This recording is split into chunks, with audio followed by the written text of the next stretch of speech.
അവനെ ഇറക്കി വിട്ടതിലല്ല എനിക്ക് സങ്കടം.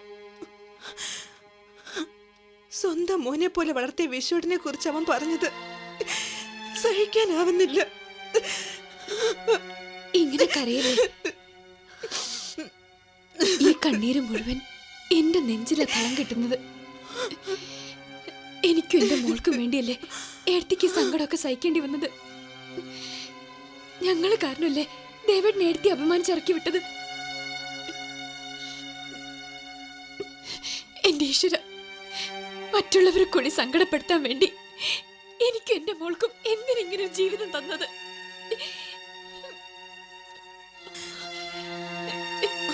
ഏടത്തി, എല്ലാത്തിനും ഞാൻ മാപ്പ് ചോദിക്കാം.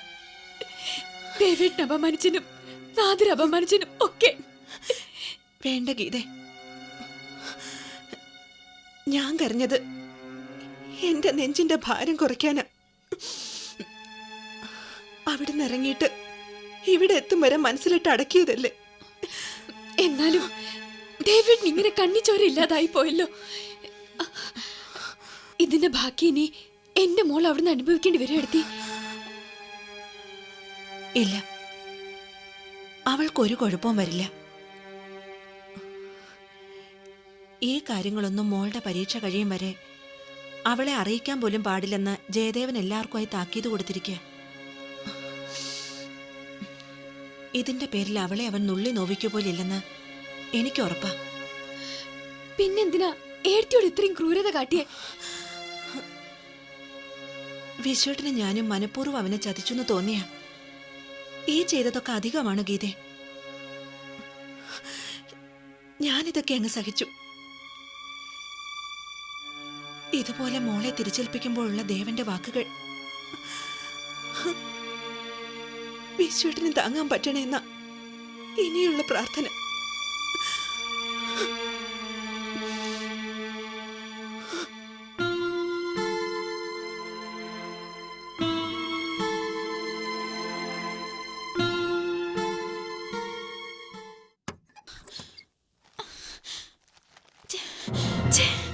ഇതൊക്കെ ആരെങ്ങനെ വാരി വലിച്ചിട്ടേ?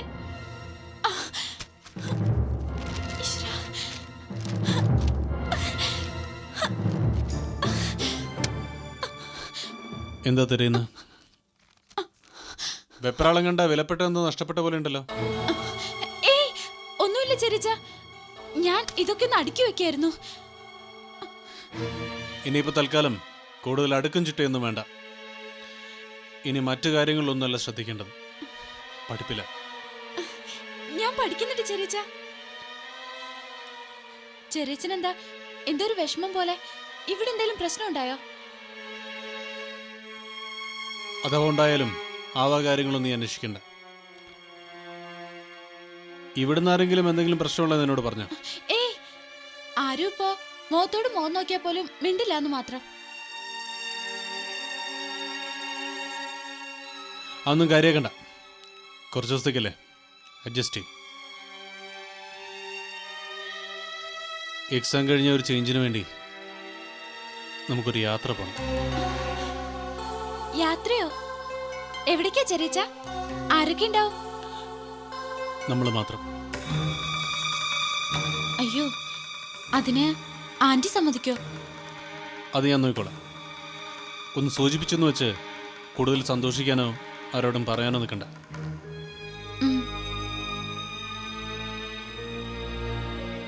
എന്നാലും എവിടേക്കാന്ന് ചെറിയച്ചന് എന്നോടൊന്ന് പറഞ്ഞൂടെ? കൂടുതൽ അന്വേഷണം എന്നോടും വേണ്ട. എക്സാം കഴിയുന്നവരെ മറ്റു സംസാരവും വേണ്ട. പഠിച്ചോളൂ. ചെറിയച്ച,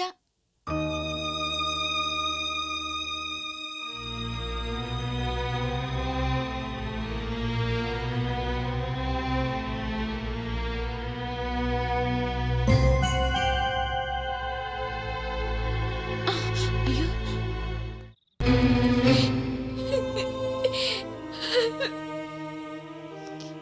ജയദേവൻ മോളെ വിശ്വട്ടിനെ ഏൽപ്പിക്കുന്നതോടെ നിനക്ക് അവളെ പൂർണ്ണമായും തിരിച്ചു കിട്ടാൻ പോവല്ലേ? എന്നിട്ടും എന്തിനാ നീ ഇങ്ങനെ കരഞ്ഞോണ്ടിരിക്കുന്നേ? അവളിങ്ങെത്തിയാലല്ലേ എനിക്ക് അവളെ കിട്ടിയെന്ന് പറയാൻ നോക്കൂ. ഞാനും എന്റെ മോളെ അനുഭവിക്കാൻ പോണുള്ളൂന്നും പറഞ്ഞ് ചവിട്ടേറ്റ പാമ്പിന്റെ പകയോടെ നാദിരവിടെ ഇറങ്ങിപ്പോയത്.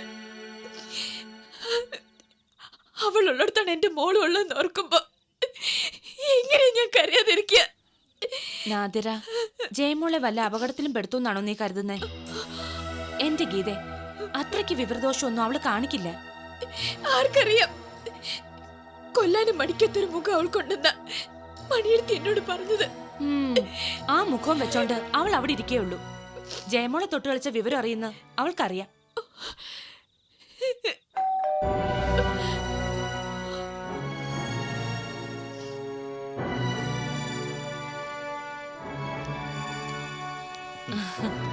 നീ എന്താടി ഇന്നങ്ങോട്ട് വരണ്ടാന്ന് തീരുമാനിച്ചോ? ഇരുട്ടിക്കഴിഞ്ഞാ ഇക്ക എന്നെ തിരക്കി ഇങ്ങോട്ട് വരുമെന്ന് എനിക്ക് അറിഞ്ഞൂടെ? ദാ ഇവിടെ ഒരുത്തി നാദിര വന്ന് ഭീഷണിപ്പെടുത്തിയതിന്റെയും ജയദേവൻ മണിയേട്ടത്തെ അപമാനിച്ചതിന്റെയും സങ്കടത്തിലാ. സങ്കടത്തിലല്ലാതെ ഒരിക്കലും നിങ്ങൾ എന്നെ കണ്ടിട്ടില്ലല്ലോ. പിന്നെ എന്തെടുത്ത് പറയാനാ അല്ലേ അമിത്ക?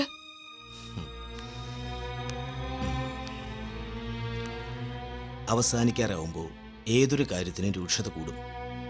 ഗീത ഇപ്പോൾ ആ ഒരു അവസ്ഥയിലാണെന്ന എൻ്റെ അഭിപ്രായം. സ്വന്തം മകളെ ജയദേവൻ തിരിച്ചറിയുന്നിടത്ത് എന്തായാലും ഇതിനൊരു തീരുമാനം ഉണ്ടാവുമല്ലോ. പരീക്ഷ കഴിഞ്ഞ് ജയമോളെ ജയദേവൻ വിശ്വട്ടനെ ഏൽപ്പിക്കുന്ന ദിവസം അതും നടക്കും. അതിനുശേഷം ഗീതയ്ക്ക് കരയേണ്ടി വരില്ല. അതുകൊണ്ട് അത്രയും ദിവസം എത്ര വേണമെങ്കിലും ഗീത ഇവിടെ ഒറ്റയ്ക്കിരുന്ന് കരഞ്ഞോട്ടെ. നീ വാ, നമുക്ക് പോവാം. പോട്ടെ ഗീതേ.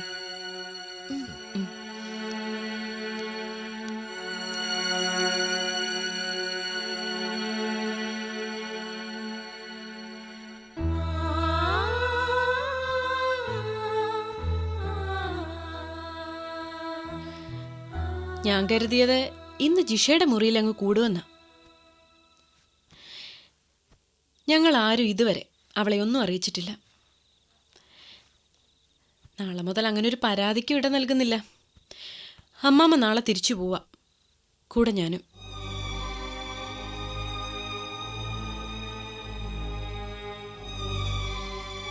പോകുന്നതിൽ സന്തോഷമുള്ളൂ എന്ന് എനിക്കറിയാം. എന്നാലും ഒന്ന് പറയുന്നതല്ലേ അതിൻ്റെ ഒരു മര്യാദ. തറവാട്ടിലേക്കല്ല, റോക്കിങ്ങളുടെ വീട്ടിലേക്കാണ് ഞങ്ങൾ പോകുന്നത്.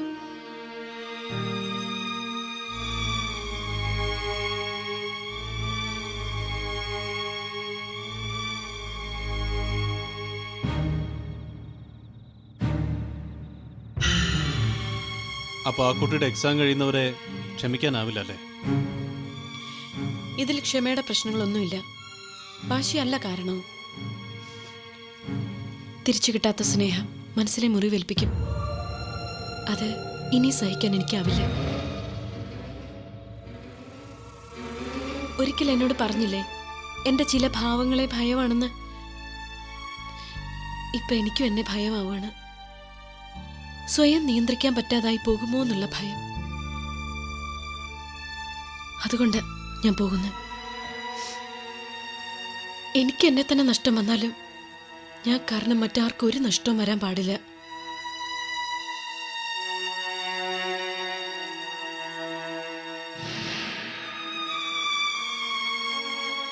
പറഞ്ഞു തീർന്നുവല്ല. ഉപാധികൾ പോലുമില്ലാതെ പോകാനാണ് തീരുമാനം. വന്നതും അങ്ങനെ തന്നെ ആയിരുന്നല്ലോ. ആകെ ഉണ്ടായിരുന്നത് മരണം വരെ തമ്മിൽ പിരിയരുതെന്ന ഉപാധി മാത്രം. അത് തെറ്റിയ സ്ഥിതിക്ക് ഇനി എന്തുപാധി? അവളൊരു ബാധ്യതയാവില്ല, ആ ഉറപ്പ് ഞാൻ തരാം. എനിക്ക് വിശ്വാസമില്ല. ഈ നിലയിൽ പോയാൽ ജെഡിയുടെ മരണം വരെയുള്ള ബാധ്യത അവള് മാത്രമായിരിക്കുമെന്ന് എനിക്ക് നല്ല ഉറപ്പുണ്ട്. ഒട്ടും ബാക്കിയില്ലാത്ത വിധം കാരുണ്യം മുഴുവനും ചോർന്നുപോയോ നിന്റെ മനസ്സിൽ നിന്ന്? ഞാൻ കൊടുത്തവരിൽ നിന്നൊന്നും അതെനിക്ക് തിരിച്ചു കിട്ടാതായപ്പോ ജിഷയെ ഞാൻ സ്നേഹിച്ചിരുന്നില്ലേ? എന്നിട്ട് അവൾ എന്നോട് കാണിച്ചതെന്താ? പക്വതയില്ലായ്മയുടെ പിഴവുകൾ സ്വന്തമെന്ന് കരുതിയാൽ ക്ഷമിക്കാമായിരുന്നു തെറ്റുകൾ.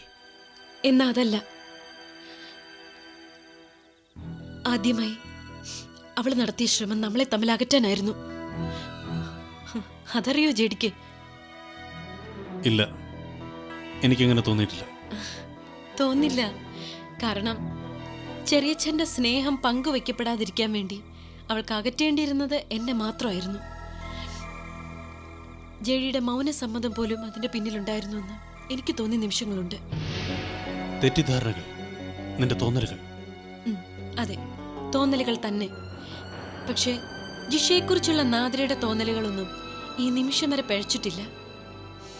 ഇനിയും ചിലത് ബാക്കിയുണ്ട്. അവള് വിശ്വേട്ടന്റെ മകളല്ല എന്ന് അറിഞ്ഞിട്ടും എല്ലാ തടസ്സങ്ങളെയും തരണം ചെയ്തുകൊണ്ട് ജെഡി അവളെ കുറച്ച് ദിവസത്തേക്കെങ്കിലും സംരക്ഷിക്കാൻ തീരുമാനിച്ചതിന്റെ പിന്നിലെ തോന്നലുകൾ.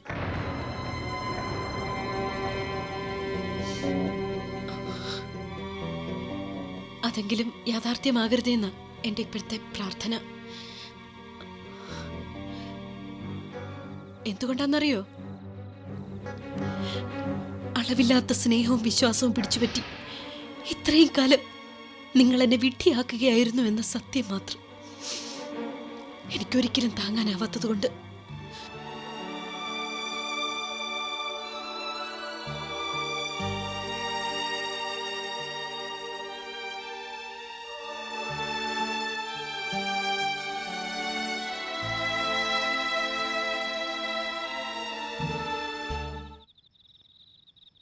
ഇല്ല എൽദോ, പോകാനുള്ള തീരുമാനം മാറ്റണമെന്നുണ്ടെങ്കിൽ നാളെ ഞങ്ങൾ ഇവിടുന്ന് ഇറങ്ങും മുമ്പ് ജേഡി ആ കൊച്ചിനെ ഇറക്കി വിടണം.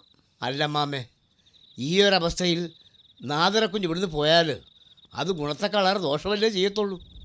ഇതിനപ്പുറം ഇനി എന്നാ ദോഷം വരാനായല്ലോ? എൻ്റെ മോള് ഭൂമിയോളം താന്നതിൻ്റെ ശിക്ഷയാ ഇപ്പം കിട്ടിയത്. ഞാൻ പറഞ്ഞത് ഇതൊരു സൗകര്യം ചെയ്തു കൊടുക്കലായി പോരെന്ന. സ്വന്തം ഇഷ്ടത്തിന് ഇറങ്ങി പോയതല്ലേ എന്നൊരു ന്യായം ജെഡി സാറിന് പറയാനുണ്ടാവും. പറഞ്ഞോട്ടെ, അതൊരു സൗകര്യമായി എടുത്ത് എൻ്റെ കൊച്ചുമോളെ അയാൾ കൈയൊഴിയല്ലേ ഉള്ളൂ. ഇങ്ങനെ കണ്ടവൾമാർക്ക് കൊടുക്കുന്ന സ്ഥാനം പോലും ഇല്ലാതെ ഇവിടെ കഴിയുന്നതിലും ഭേദം അതാ. എന്നാലും പരീക്ഷ കഴിയും വരെ കാത്തിരുന്ന ജെഡി സാറിന് മനസ്സന്നതാവും എന്നറിയാം. നമ്മുടെ ഭാഗത്തുനിന്ന് ഒരു തരി പിഴവും ഉണ്ടാകത്തില്ല. വേണ്ട എൽദോ, താൻ ഈ പറയുന്നത് സ്നേഹം കൊണ്ടാണെന്നറിയാം. പക്ഷേ അതും കേട്ടിവിടെ നിന്നാ വീണ്ടും അതയാൾക്കൊരു വളാവും.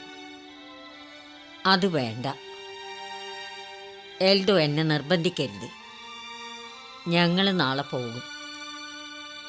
പിരിയാൻ പാടില്ലാത്തതാണെങ്കിൽ കർത്താവ് അത് മുടക്കട്ടെ. ഇല്ലെങ്കിൽ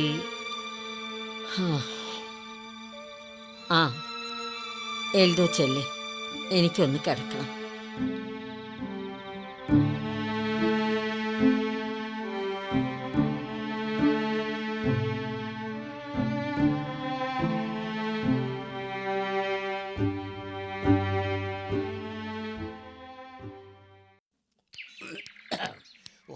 എടാ, മണവാളനിലൂടെ നോക്കിക്കാ, അതുകൊണ്ട് പിടിച്ചു പോയി. എടാ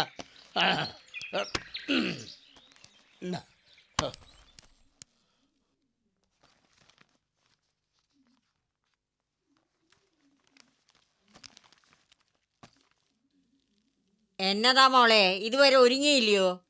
ദേ വണ്ടി വന്ന് കാത്തു നിൽക്കുക. വണ്ടി അവിടെ നിന്നോളൂ അമ്മാമ്മേ. അമ്മാമ്മയ്ക്ക് എന്നതാ എത്ര ധൃതി? ഞാൻ അങ്ങനെയാടോ, ഒരു വഴിക്ക് ഒരുങ്ങിയാ പിന്നെ പെട്ടെന്ന് അങ്ങ് ഇറങ്ങണം. അല്ലാതെ കെട്ടുകാഴ്ചയായിട്ട് ഇവിടെ നിന്നിട്ട് ഇനി എന്നതാ കാര്യം? അമ്മമ്മേ, അകത്തുനിന്ന് സാറും കുഞ്ഞും കൂടെ സംസാരിച്ച് എന്നതേലും ഒരു തീരുമാനത്തിലെത്തിയാലോ? എന്നാ തീരുമാനാ? പശുവും ചത്തും ഒരു പുളിയും കെട്ടു. ഇനി എന്നാ തീരുമാനമായല്ലോ? അങ്ങനെ അറാൻ പറ്റുന്ന വർത്താനം പറയാമമ്മേ. പൊട്ടിച്ചെറിയാൻ പെട്ടെന്ന് കഴിയും, വിളക്കി ചേർക്കാനാ ബുദ്ധിമുട്ട്. ഒരിക്കലും ചേരാൻ പാടില്ലാത്തത് ചിലതുണ്ടടോ. കർത്താവ് തമ്പുരാൻ വിചാരിച്ചാലും അത് ചേരത്തില്ല. പിന്നെ നമുക്ക് എന്നാ ചെയ്യാനൊക്കും?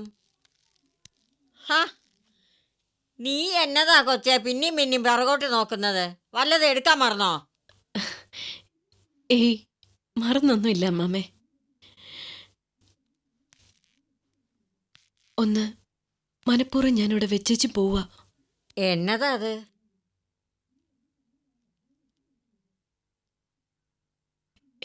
എന്റെ ജീവിതം.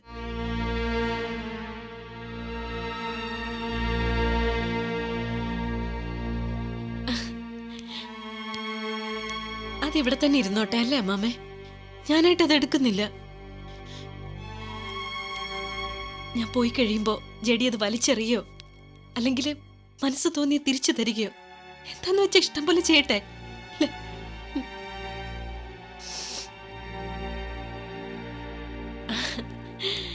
എൽദോ, ഞാൻ പോയതിന്റെ പ്രയാസമൊന്നും ജേഡിയോട് കാണിച്ചിട്ടില്ലേ? എന്നും ഒപ്പം ഉണ്ടാവണം കേട്ടോ. ഇല്ല കുഞ്ഞ്, ഇപ്പോഴും കുഞ്ഞു കൊടുത്ത് പോവാന്ന് വിശ്വസിക്കാൻ ഈ എഴുതോക്ക് കഴിയുന്നില്ല. പോകേണ്ടി വരത്തില്ല കുഞ്ഞ്, ജെ ഡി സാർ വിടത്തില്ല. യാത്ര ചോദിച്ചോ? കുഞ്ഞു പോവാന്ന് ജെ ഡി സാർ അറിഞ്ഞോ? അറിഞ്ഞു കാണും, ഇന്നലെ ഞാൻ പറഞ്ഞിരുന്നു. പിന്നെന്തിനാ ഒരു ചോദ്യം? അതല്ല, ചോദിക്കണം. വേണ്ട അമ്മേ. വേണ്ട. പോവാൻ തീരുമാനിച്ചവർക്ക് പോവാം. എൻ്റെ വാക്ക് ഞാൻ പാലിക്കാൻ ശ്രമിക്കും. മനസ്സുണ്ടെങ്കിൽ തിരിച്ചു വരാം. ആശ്വാസം. അത്രയെങ്കിലും ഔദാര്യം ഭാര്യയോട് കാട്ടുമല്ലോ. പക്ഷേ ഇവളിവിടെ ഉള്ളപ്പ ചെയ്യാത്തത് ഇല്ലാത്തപ്പ ചെയ്യുന്ന ഈ മറിയത്തിന് വിശ്വാസമില്ല. എന്നതായാലും ഒരു തീരുമാനം പെട്ടെന്ന് അറിയിക്കണം. ആ, എൻ്റെ കുഞ്ഞിനെ വെറുതെ ആശിപ്പിച്ചിരുത്തരുത്. വാ മോളെ.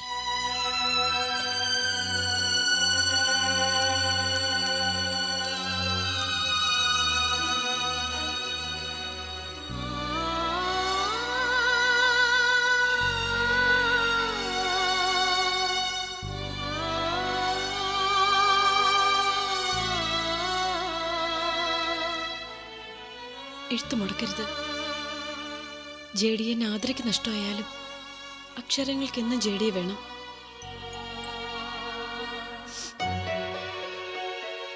ഞാനും പ്രാർത്ഥിക്കാം.